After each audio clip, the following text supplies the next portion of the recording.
The global spread of coronavirus, COVID-19, is already having a massive impact on tuition providers for accountants professional courses around the world. In these difficult circumstances, I am here working hard to meet your expectations for professional development. Subscribe to my YouTube channel. I'm here to help you submit your questions for financial accounting, cost and management accounting, financial reporting, management decision and control, and advanced financial reporting, or any other concern in the comments, and you'll get a response as soon as possible. IS33 earnings per share revision. You should not omit any aspects of earnings per share as they come every sitting. Check past papers from November 2018 up to November 2019. That is CPA paper 13. So if you're a CPA paper 13 candidate and you're unsure of how to calculate basic EPS, diluted earnings per share, you should revise this topic before it's too late for you.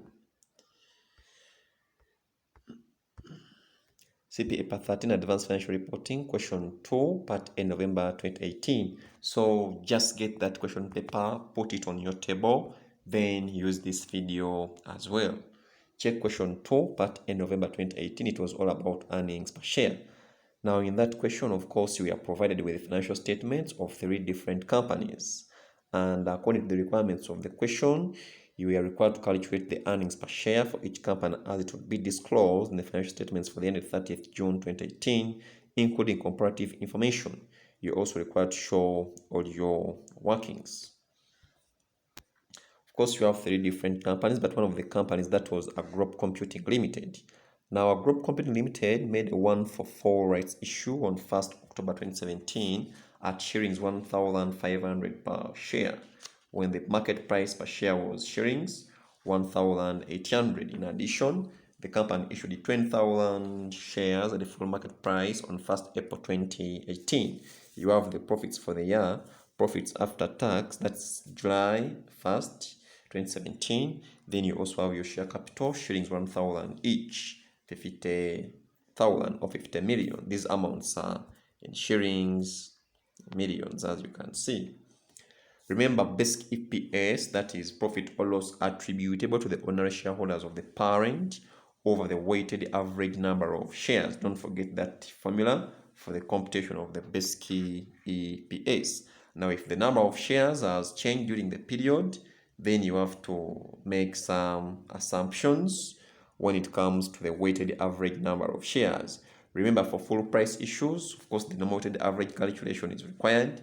For the bonus issues, we always assume that the bonus shares have always been in issue, and therefore you have to alter the comparative EPS amount of the previous year.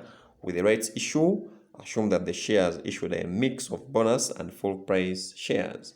For the bonus element, assume that they have always been in issue, and therefore always adjust the comparative.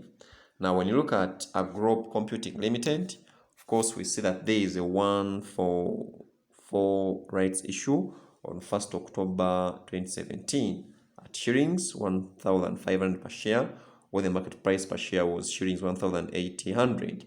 In addition to that, the company also issued 20,000 shares at full market price on 1st April 2018. Now, a rights issue of shares is an issue of new shares to the existing shareholders. Don't forget that, at a price below the current market value. So you will find that the offer of the new shares is made on the basis of X new shares for every Y shares currently held. For example, in this case, we have a 1-for-4 rights issue, meaning that it's an offer for 1 new share at the offer price for every 4 shares currently held. So this means that the bonus element is included.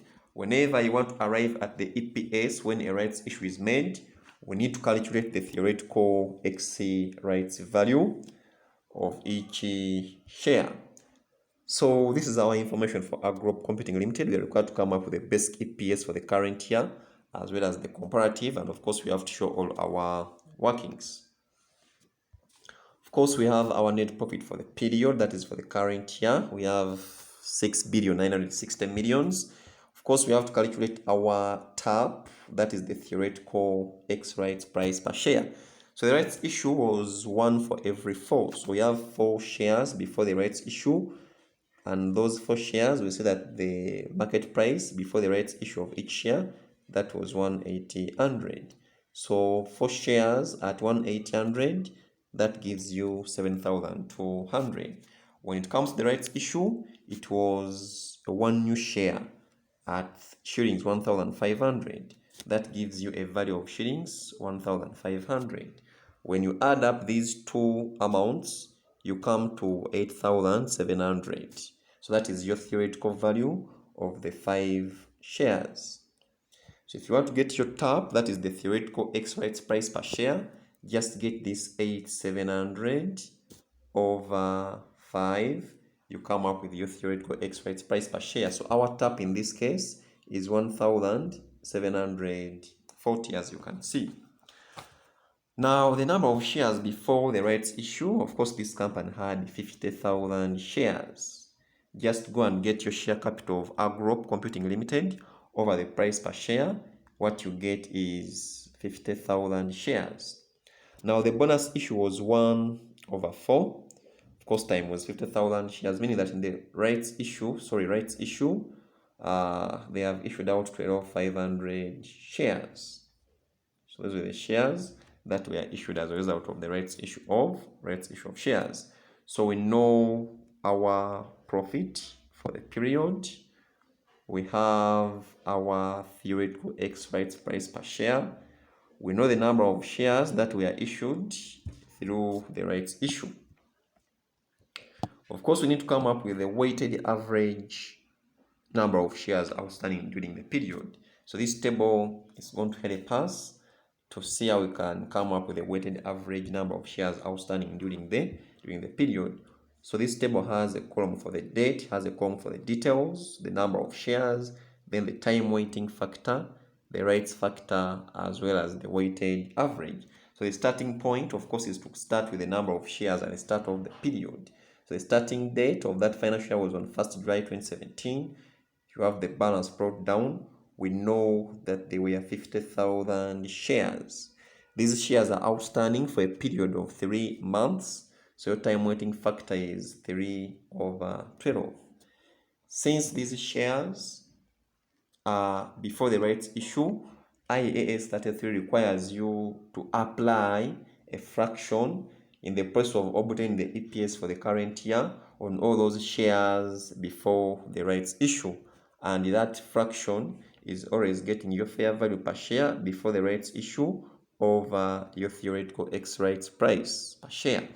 So you get 50,000 times the time weighting factor, then times your rights factor, you come up with a weighted average of 12,000 shares, 931 shares. So that is your weighted average.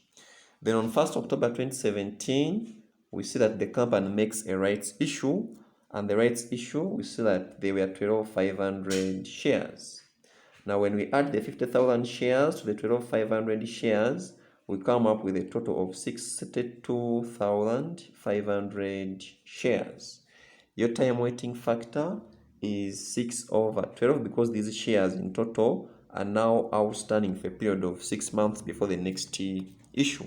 So your time weighting factor is 6 months, so it will be 6 over 12.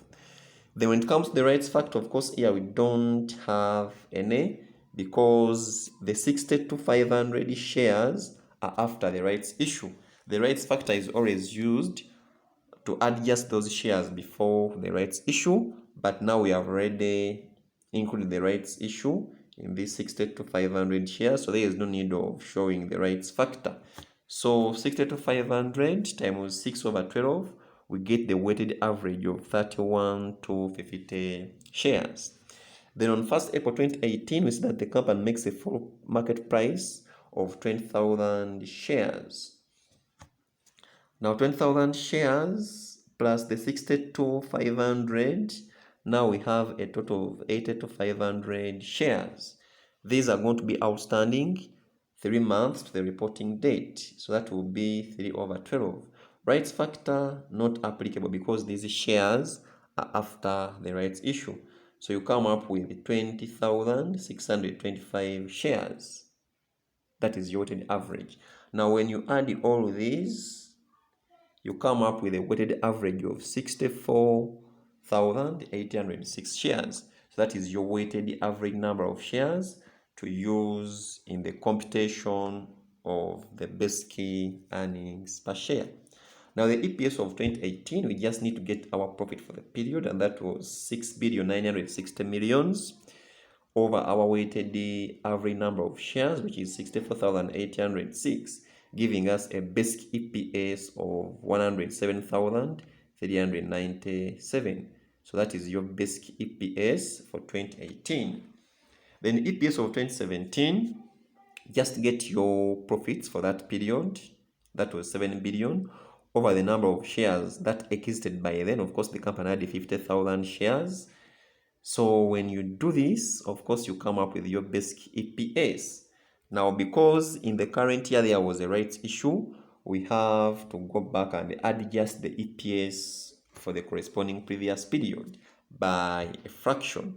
And that fraction is always getting your theoretical X rights price per share, that is your TAP, over the fair value per share immediately before the exercise of the rates, and that was 1,800. So this is your EPS of 2017 restated.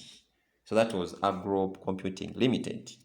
There was a rights issue, as well as a full market price issue.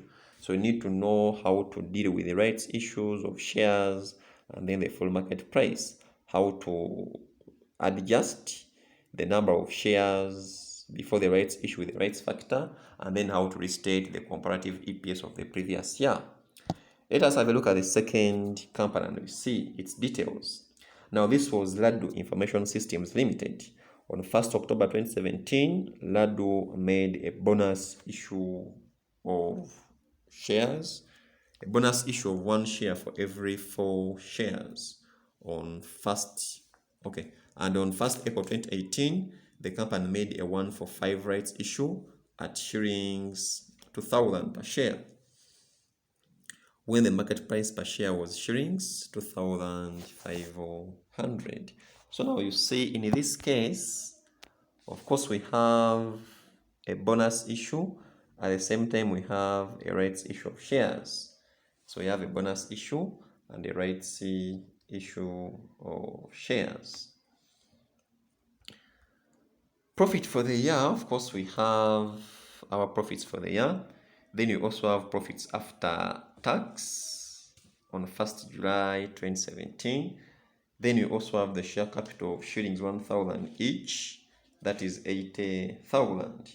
Remember, you're required to calculate the basic earnings per share for the current and the previous year, and you have to show all your workings. So in this case, since it's a bonus issue, of course, we have to restate our EPS of the previous year. Then you also have to restate the number of shares before the bonus issue to show that the bonus issue to show that the bonus shares have always been in issue at the earliest date. Then with the rights issue of shares, we still have to go back and adjust the EPS of the previous year. Then you also have to adjust the number of shares when computing the EPS of the current year. So meaning that in this case, your EPS of the previous year is going to be restated by 2 fractions. That is the bonus factor as well as the rights factor. We have already seen what a rights issue is, but we need to know what a bonus issue is. Now, a bonus issue, of course, a bonus issue, here we are issuing new shares to the existing shareholders in proportion to their existing shareholding, but for no consideration. In other words, the new shares are issued free of charge to the existing shareholders. Now, of course, we have to come up with our weighted average number of shares. Now, the shares at 1st July 2017, of course, the company had 80,000 shares in this case. However, there was a bonus issue of 1 for every 4. So the computation is 1 over 4 times 80,000 shares that existed before, giving you 20,000 shares. So the bonus issue was of 20,000 shares. So 80 plus 20, that gives you 100,000 shares. Then after the bonus issue, there was a rights issue of 1 for 5. So that will be 1 over 5 times the number of shares that exist before the rights issue. And we see that we have 100,000 shares. So the rights issue was of 20,000 shares. So meaning that by the end of the year, the company had a total of 120,000 shares in issue. Because there was a rights issue, we have to come up with our theoretical X rights price per share. That is one new share at the rights price of 2,000 plus the 5 shares before the rights issue at shillings 2,500. Then over 6, because we have to come up with our theoretical X rights price per share. So of course we have a total of 6 shares, the one new and the 5 before, that is 6. So your tab is 2,417. That is your theoretical X rights price per share. Of course, we have to come up with a working for the weighted average number of shares. Don't forget the table.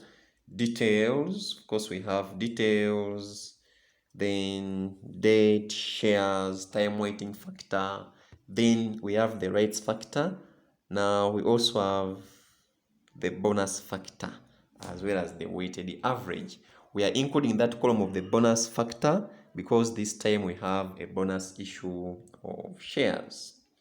1st July 2017, of course, you have your balance brought down, 80,000 shares. These shares are outstanding for a period of 3 months. That is the period before the next issue.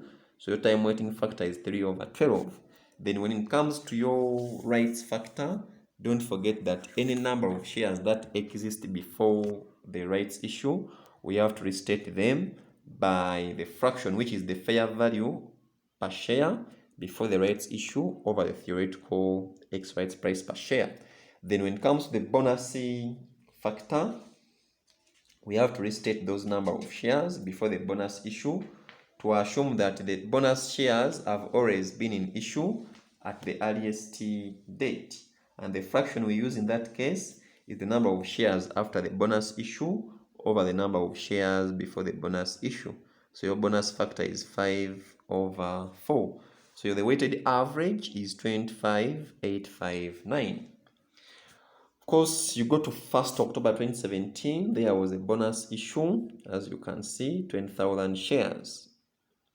Bonus issue. So meaning that when you get the 80 plus the 20, we see that now the company has 100,000 shares in total. Now these shares are going to be outstanding for a period of 6 months. That is up to the date of the next issue, which is 1st October 2018. So your time weighting factor is 6 over 12. Because these shares are before the rights issue, of course you have to use the rights factor as well. When it comes to the bonus factor, this is not allowed because now these shares are after the bonus issue. Your weighted average, of course, is 51,717 shares. Then on 1st April 2018, there was a rights issue of shares, that is 20,000 shares. When you get the 100 plus the 20, now we have 120,000 shares by that date. Now these shares, of course, they are going to be outstanding for a period of 3. This 3 over 12 should be here for a period of 3 months. So it will be 120 times 3 over 12, giving us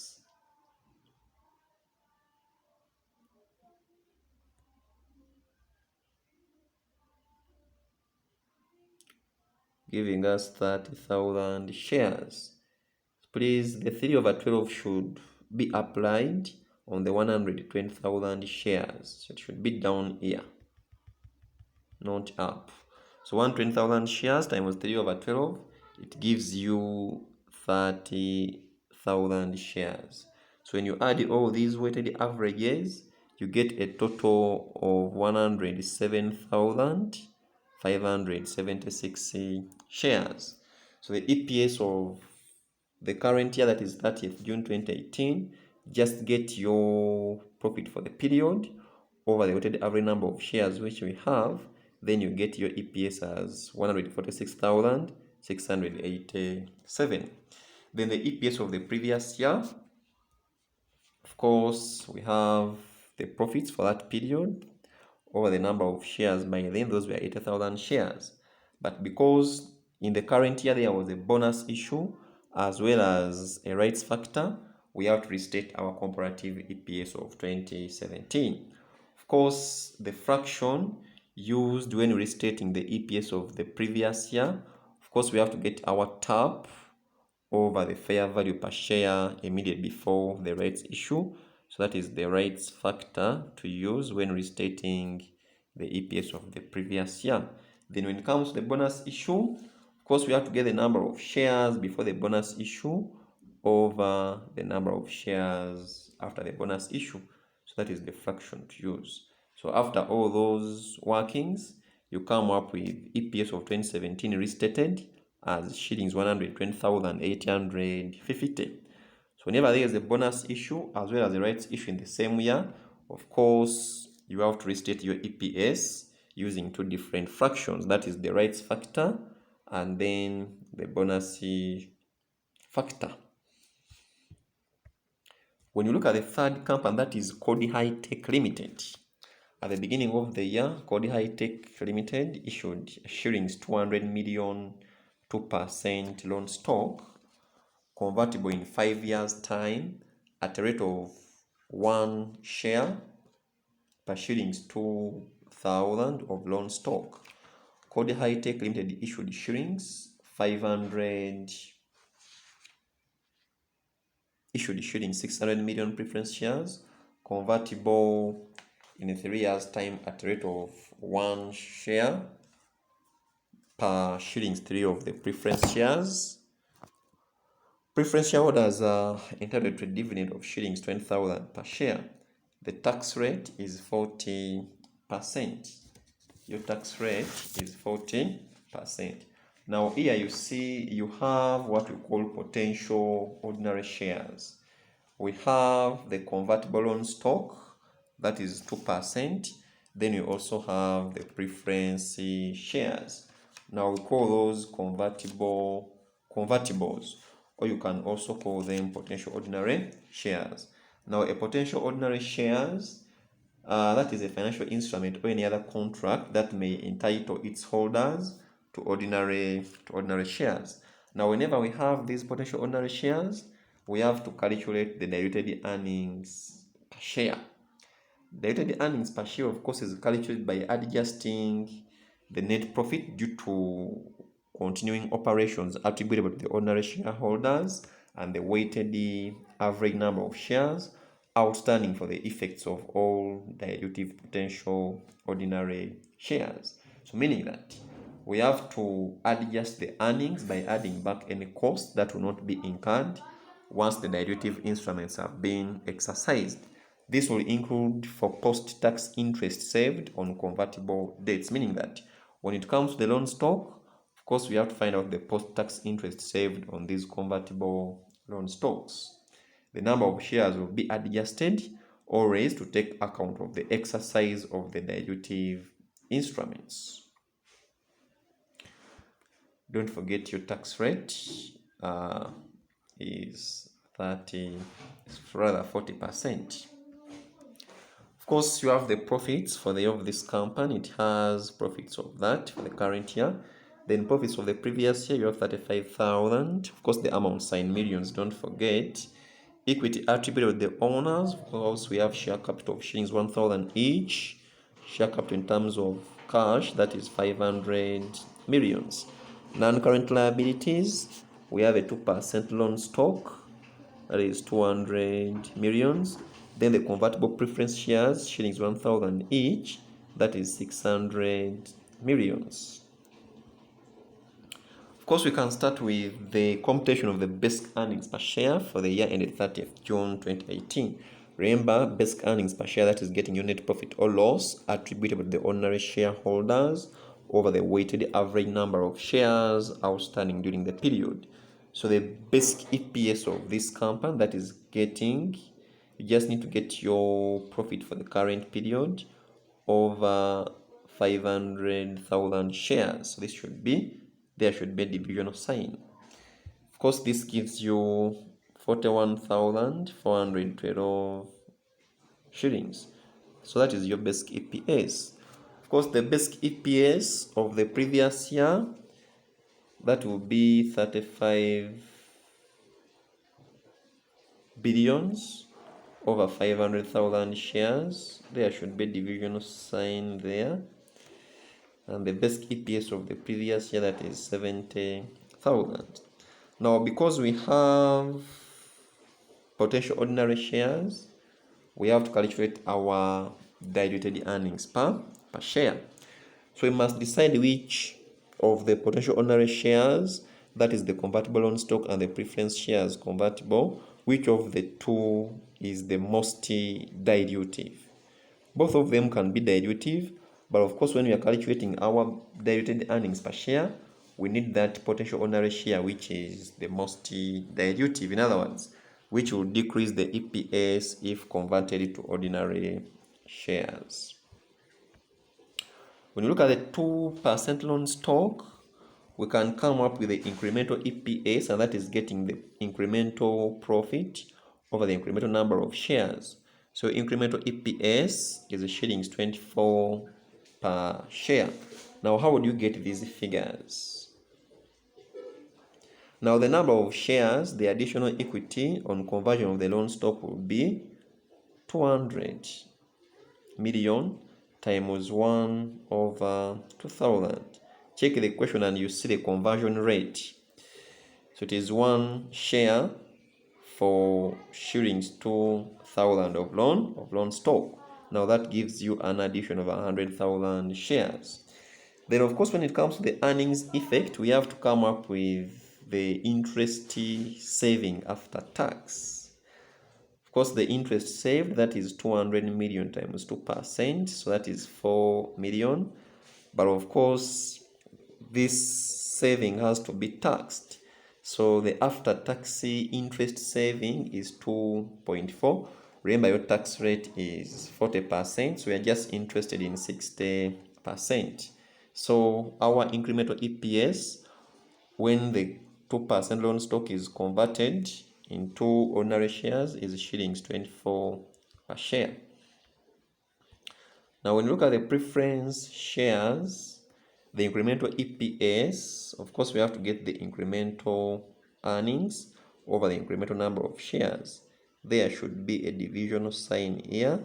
So it should be 7.2 over 200 million shares. So that incremental EPS is 0.36 per share. Now, how would you get these figures using the computation of the incremental EPS? The number of shares, that is the additional equity on conversion of the preference shares, will be 600 million. Now, this is the value of the preference shares. Check the question. Of course, times the conversion rate, which is 1 over 3, because it is 1 share per shillings 3 of preference share capital, giving you 200 million shares. The earnings, of course, this will be a dividend saving, but of course we need an after-tax saving. So we have 600 million over 1,000 times shillings 20. You can look at the conversion rate in the question. So your after-tax dividend saving is 7.2. So the incremental EPS is 0.03. So you have the incremental EPS for the two convertibles. However, you will see that the preference shares, if convertible, are the most dilutive, and therefore we should use them in the computation of our basic EPS. So, in the computation of our diluted earnings per share. So diluted earnings per share, just get your profit originally plus the earnings effect as a result of converting the preference shares into ordinary shares, then over the number of shares. Originally it was 500,000 shares plus the extra shares as a result of the conversion, giving you shillings 103. So that is your diluted earnings per share in this case. So that was what we are required to do on that part A of the question, earnings per share for the 3 companies. So I am here to help you. So submit your questions or any other concern in the comments and you'll get a response as soon as possible. Thank you for watching. Of course, I'm going to provide you with a trial question which you can try out, and you can either forward your answers in the comments, or you can use my Facebook account, or you can use my WhatsApp account to submit your answer to this question. The question is as follows. Check. Let's try out this question.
So try it out.